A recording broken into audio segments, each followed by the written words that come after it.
अस्सलामु अलैकुम वरहमतुल्लाहि वबरकातुहू।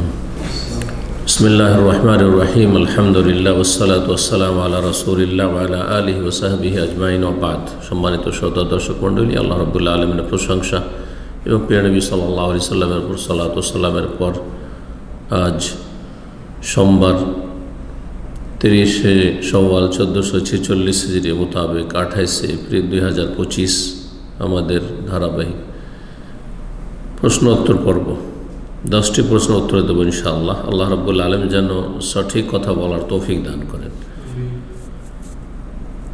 প্রশ্ন করেছেন প্রথম, বলছেন আসসালামু আলাইকুম শাইখ। ওয়ালাইকুম আসসালাম ওয়া রাহমাতুল্লাহ। আমি ঢাকা বাংলাদেশ থেকে বলছি। প্রশ্ন হচ্ছে, সালাফি দাবিদার কিছু বোনেরা প্রচার করে যে একই সাথে একাধিক স্ত্রী যারা রাখে তারা প্রকৃত দিনদার না। এটি মিথ্যা কথা। বাস্তব অবস্থা বর্তমান ফিতনার যুগে এক, আর দিনের হুকুম একটি এক। দিনের হুকুম বলবেন যে যারা একাধিক বিয়ে করে তারা ভালো না, তাহলে আপনি প্রথম আক্রমণ করলেন রাসূলুল্লাহ সাল্লাল্লাহু আলাইহি ওয়াসাল্লামের ওপর, আর অধিকাংশ সাহাবায়ে কেরামগণ বহু বিবাহ করেছেন তাদের ওপর। অধিকাংশ উলামায়ে কেরাম আইম্মায়ে কেরামগণ তাদের জীবনে পড়ে দেখেন তাদের একাধিক স্ত্রী ছিল, আম্বিয়া রসুলগণের একাধিক স্ত্রী ছিল। সুতরাং কথাটি ইসলাম বিরোধী কথা। যারা বলেছেন তাদের তওবা করা ফরজ। তবে বর্তমান যুগে আল্লাহ ভীরুতা কমে এসছে, মানুষ তাকওয়া হারিয়ে দিয়েছে। আবেগে অনেকেই একাধিক বিয়ে করে, কিন্তু ঈমানি শক্তি না থাকার কারণে তারা অবিচার করে। তাদের বিষয়টি ভিন্ন। জি, তাদের ক্ষেত্রে বলতে পারেন যে আজকালকার জামানার অধিকাংশ লোক, যারা আজকালকার জামানায় যদি বলেন তো ঠিক আছে, একাধিক বিয়ে যারা করে তাদের অধিকাংশই অবিচার করে ফেলে। জি, তারা যুক্তি দেয় রাসূলুল্লাহ সাল্লাল্লাহু আলাইহি ওয়াসাল্লাম ওহীর কারণে বিবাহ করেছেন। শুধু রাসূলুল্লাহ সাল্লাল্লাহু আলাইহি ওয়াসাল্লাম না, প্রায় সব সাহাবায়ে কেরাম একাধিক বিয়ে করেছেন। খুব কম সাহাবী পাবেন যার একটি স্ত্রী ছিল। জি, সাহাবায়ে কেরামদের জীবনী যদি ভালো করে পড়েন তাহলে দিনের জ্ঞান নেই, সুতরাং এইসব কথা বলা আপনাদের জন্য জায়েজ নয়। ওহীর কারণে বিবাহ করেছেন রাসূলুল্লাহ, তার সাথে সাধারণ কারো তুলনা করা না জায়েজ। জি, যেমনটা বললাম যে সাহাবায়ে কেরাম, তাবেঈন, তাবা তাবেঈন, তারা প্রায় সবাই বহু বিবাহ করেছেন। জি, সেখানে আমি নিজেও মাসনা। তাদের এই কথাগুলো কি ঠিক? কথাগুলি ইসলাম বিরোধী, কোরআন হাদিস বিরোধী, গুনহার কথা, সীমা লঙ্ঘন। তাদের তওবা করা ফরজ। নাকি তারা বিভ্রান্তি প্রচার করছে? হ্যাঁ, তারা বিভ্রান্তি প্রচার করছে। আল্লাহ রাব্বুল সূরা নিসা আয়াত নম্বর 3 ইরশাদ করেছেন, ফানকিহু মা তাবা লাকুম মিনান নিসাই মাসনা ওয়া সুলাসা ওয়া রুবা। তোমরা বিয়ে করো নারীদের মধ্য থেকে যা তোমাদের পছন্দ হয়। মাসনা, দুই দুই করে শুরু করেছেন আল্লাহ, দুই দুই দিয়ে, এক দিয়ে শুরু করেননি। এই জন্য শাইখ ইবনে বাজ রাহিমাহুল্লাহ তিনি, তার একটি ছোট্ট পুস্তিকা রয়েছে, আমি আমার মদিনার ছাত্রকালে পড়েছিলাম, ফাদলু তাআদ্দুদি যাওজাত, বহু বিবাহের ফজিলত। শুধু বহু বিবাহের বৈধতা বলেননি তিনি, ফাদলু তাআদ্দুদি যাওজাত। কিতাবের নাম কি? বহু বিবাহের ফজিলত। ওরই ফজিলত আছে। আর একটি বিয়ে আমাদের মতো অপারগদের জন্য, যাদের হয় ইমানি শক্তি নেই, না হয় আর্থিক শক্তি নেই, না হয় শারীরিক শক্তি নেই। জি, মাসনা, দুই দুই করে, সোলাসা, তিন তিন করে বিয়ে করো, চার চার করে, রোবা, চার চার করে বিয়ে করো। ফাইন লাম তাস্তাতিউ ফাওয়াহিদা, যদি না পারো তখন একটি। একটাও যদি না পারো, আল্লাহ ওমা মালাকাত আইমানুকুম, তাহলে তোমাদের দাসীরা তোমাদের জন্য রয়েছে। আজকাল দাস প্রথা নেই, সুতরাং সেই রাস্তা বন্ধ। জি, আল্লাহ রাব্বুল আলামিন এসব জাহেল মূর্খ মুফতিদের, নর নারীর মাঝে আজকাল জাহেল মুফতির ছড়াছড়ি, তাদেরকে আল্লাহ হিদায়াত দান করুন। তাদেরকে এরকম সীমা লঙ্ঘনমূলক কথা থেকে ফিরে আসার তৌফিক দান করেন এবং সংশোধনের তৌফিক দান করেন।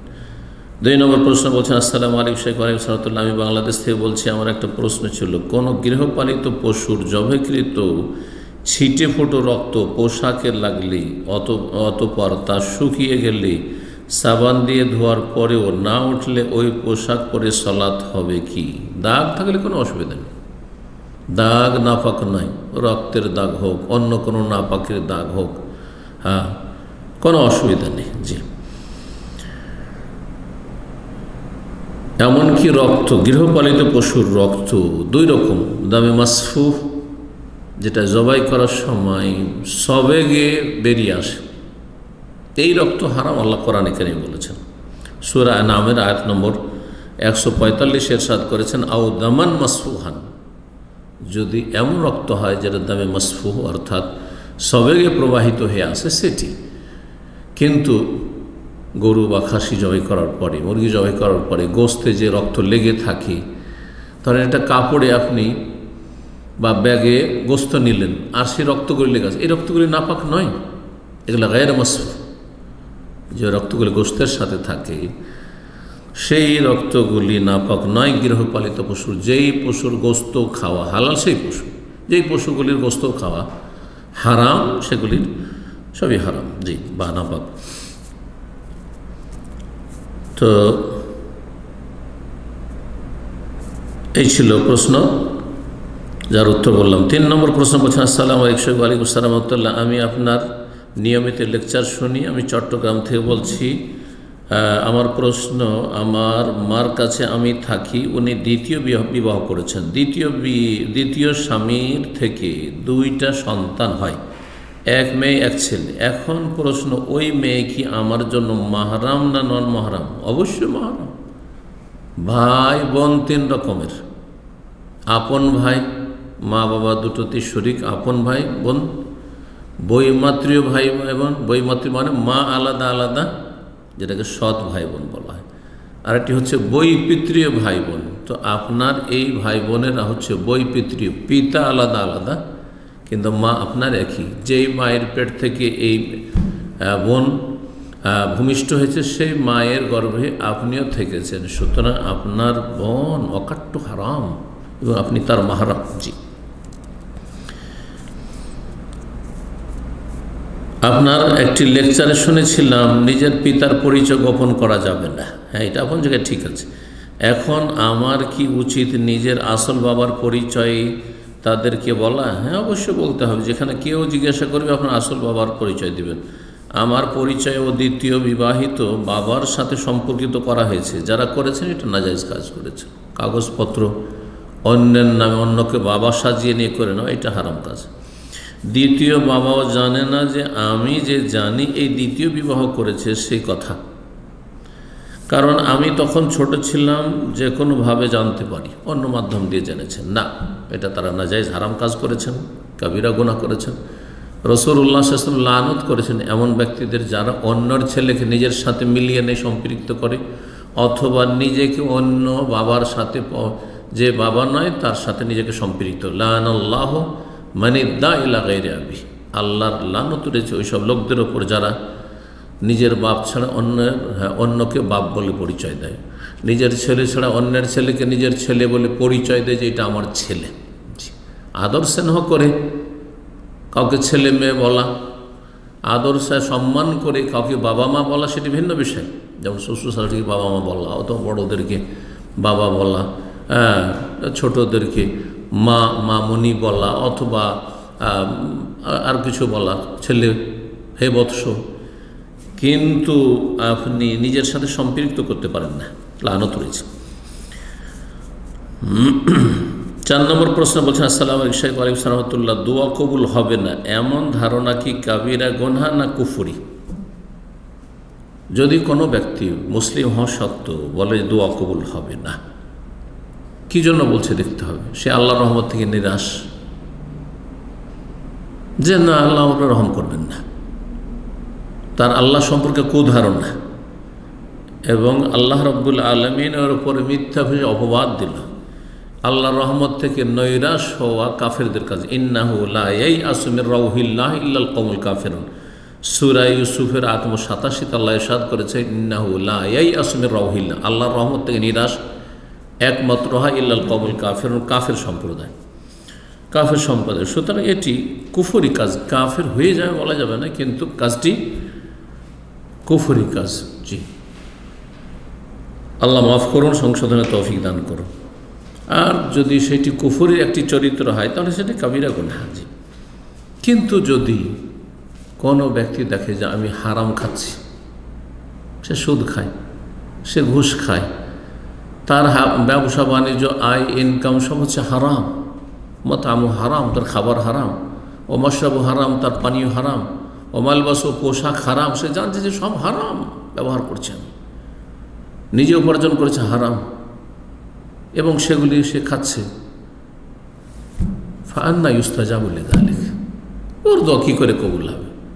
সেই জন্য এই ধরনের ব্যক্তি যে হারাম খাচ্ছে সে যদি বলে আমার দোয়া কবুল হবে না, তাহলে সেটি ভিন্ন বিষয়, এটি কুফরি নয়, বরং তাকে সংশোধন করা ফরজ। দোয়া কবুল করাতে চাও রবের কাছে, যে তোমার দোয়া কবুল হোক এটা চাও, তাহলে আতে মাত আমাকা তোজাব দাওয়াতক। সাদ বিন নবী ওয়াক্কাস রাদিয়াল্লাহু তাআলা আনহুকে নবী বলেছেন তোমার খাবারটা হালাল করো, পাক পবিত্র করো, তাহলে তোমার দোয়া কবুল হবে। জি, যদিও এই রিওয়ায়াতটিকে কেউ কেউ দুর্বল বলেছেন, কিন্তু এর সমর্থক হাদিস রয়েছে, সহিহ মুসলিম সেই হাদিস রয়েছে। 5 নম্বর প্রশ্ন বলছেন, আসসালামু আলাইকুম রহমতুল্লাহ, ওস্তাদজি, ইহুদি খ্রিস্টানদের কোনো উৎসব উপলক্ষে যদি ডিসকাউন্ট অফার দেয় তাহলে তা মুসলিমদের জন্য গ্রহণ করা যাবে কি জায়েজ? ইহুদি খ্রিস্টানদের হোক, হিন্দুদের হোক, আর বেদাতিদের হোক, সেই সময় কিছু অফার টফার পাওয়া যাচ্ছে মার্কেটে, আপনি কোনো হারাম জিনিস কিনছেন না, হারামে কোনো সহযোগিতা করছেন না, সেই উপলক্ষে তারা দিয়েছে, সেখান থেকে আমরা লাভবান হতে পারি, কোনো অসুবিধা নেই। কিন্তু তাদের ধর্মীয় কোনো আচার অনুষ্ঠানে সামান্যতম সহযোগিতা জায়েজ নয়, অংশ নেওয়া জায়েজ নয়।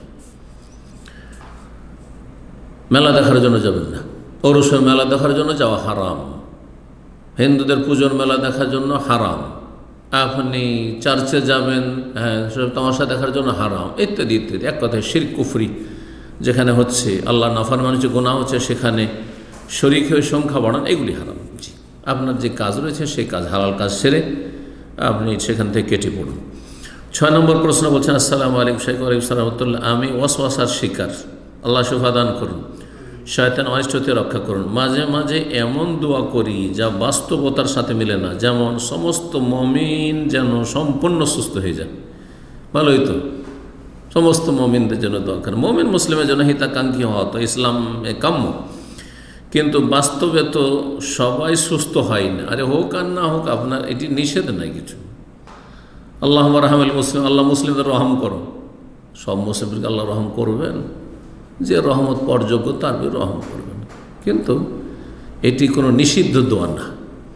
নিষিদ্ধ দোয়া কি সীমা লঙ্ঘন, গুনাহার দোয়া করা, আল্লাহ সবকে ধ্বংস করে দাও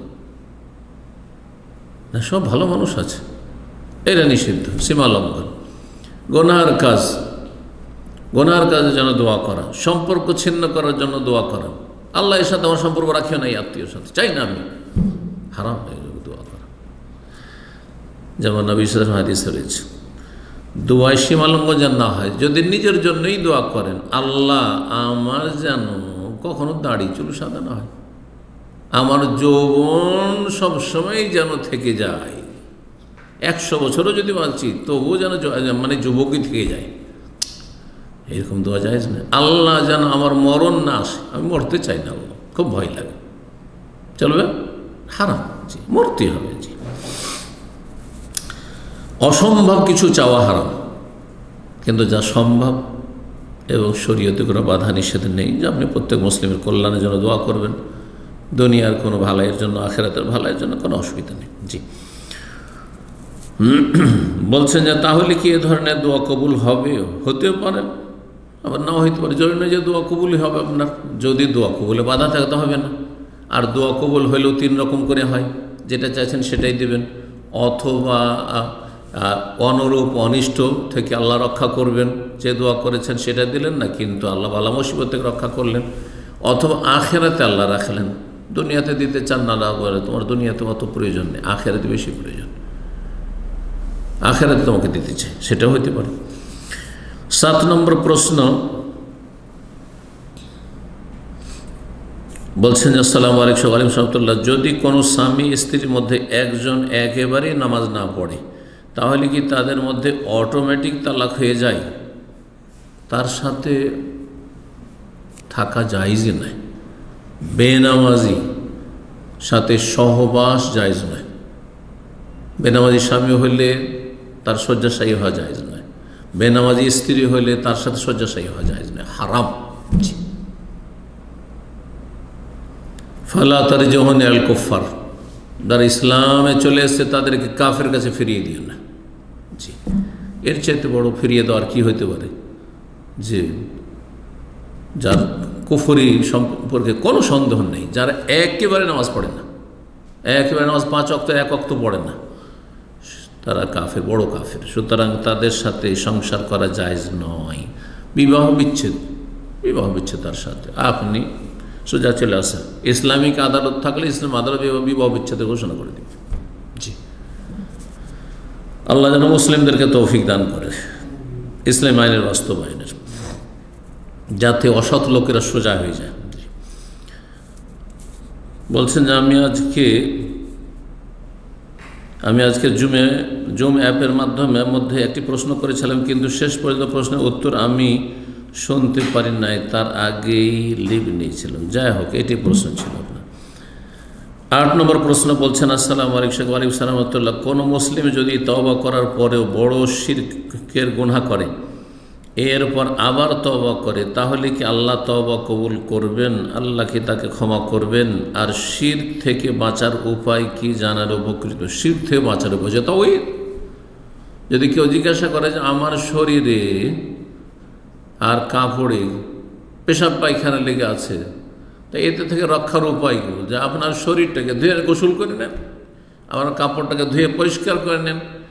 হ্যাঁ, তো শিরক হচ্ছে সবচেয়ে বড় নাপাকি, অপবিত্রতা।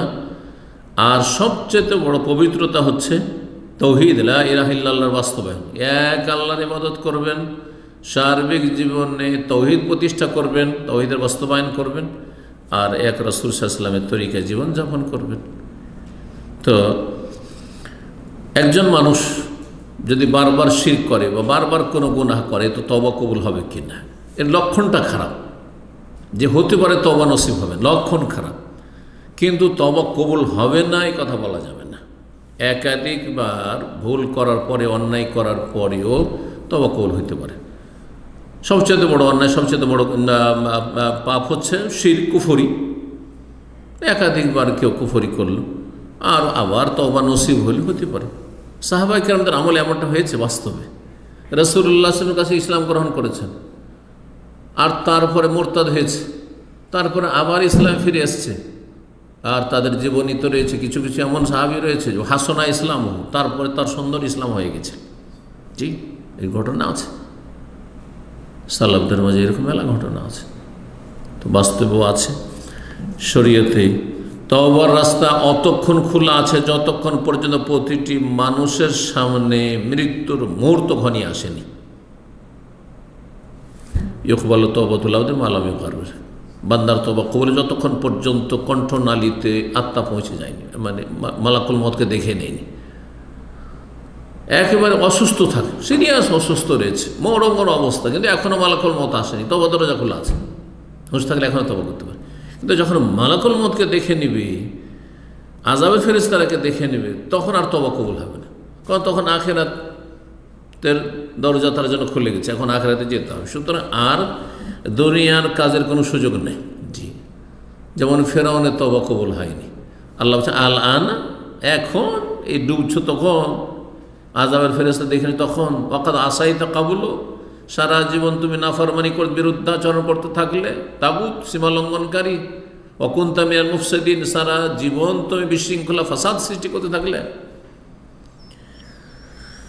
তো তওবার রাস্তা খোলা আছে, কিন্তু বারবার গুনাহ করা এবং তওবা করার পরে আবার পাপে ফিরে যাওয়া, এই লক্ষণটি খারাপ লক্ষণ, বদনসিব, হতভাগার লক্ষণ, হতভাগা হওয়ার লক্ষণ। আল্লাহ যেন হতভাগা না করেন কোনো ব্যক্তিকে। ঈমান মজবুত থাকলে এমনটা সাধারণত হয় না। জি,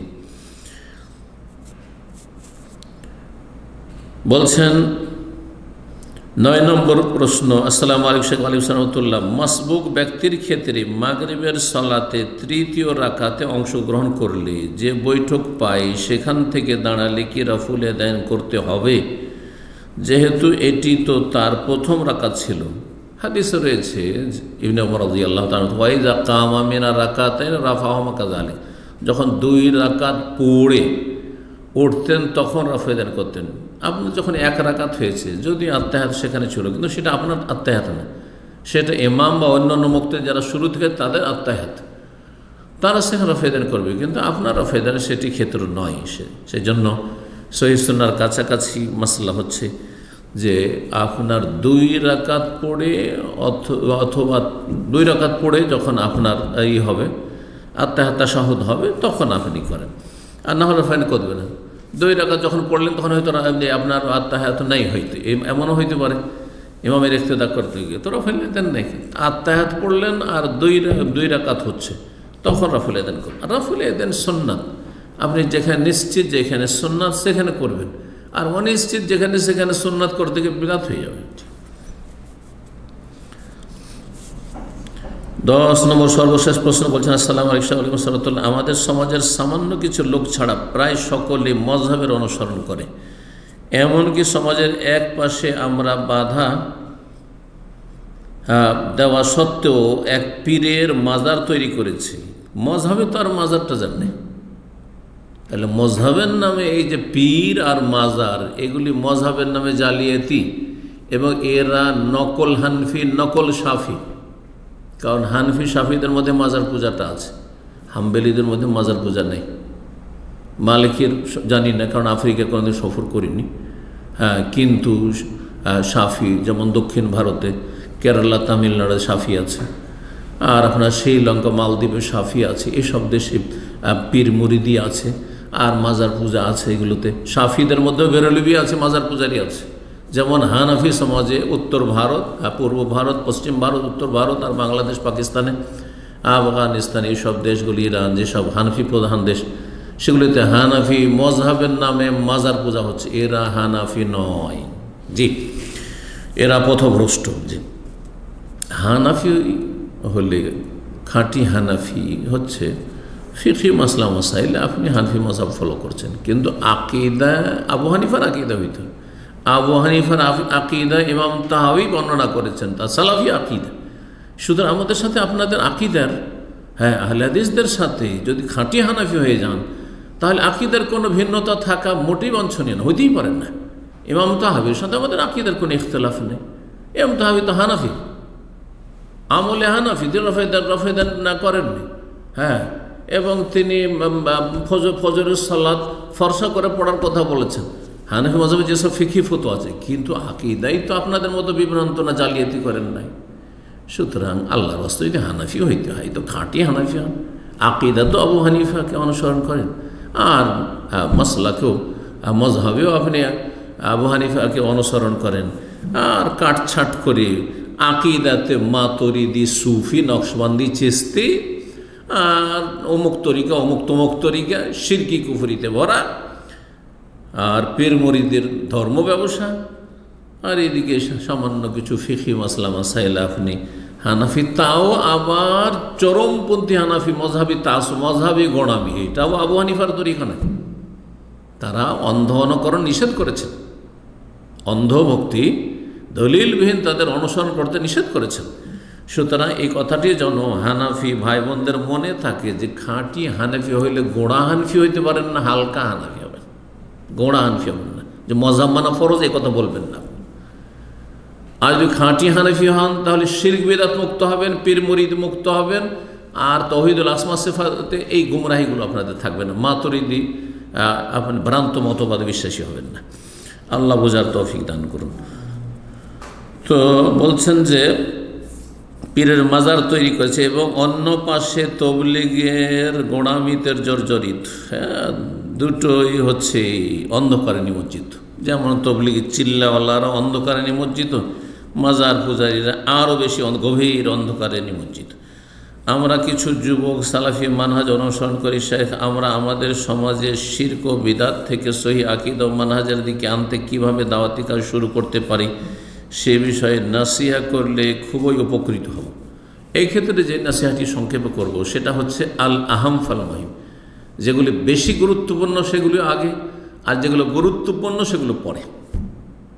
উদাহরণস্বরূপ বলি, সহিহ শুদ্ধ নামাজ, ওর মধ্যে সুন্নতগুলি সহ নামাজ, যেমন রাফেদান করা, বুকে হাত বাঁধা, আমিন জোরে বলা, ঠিক না?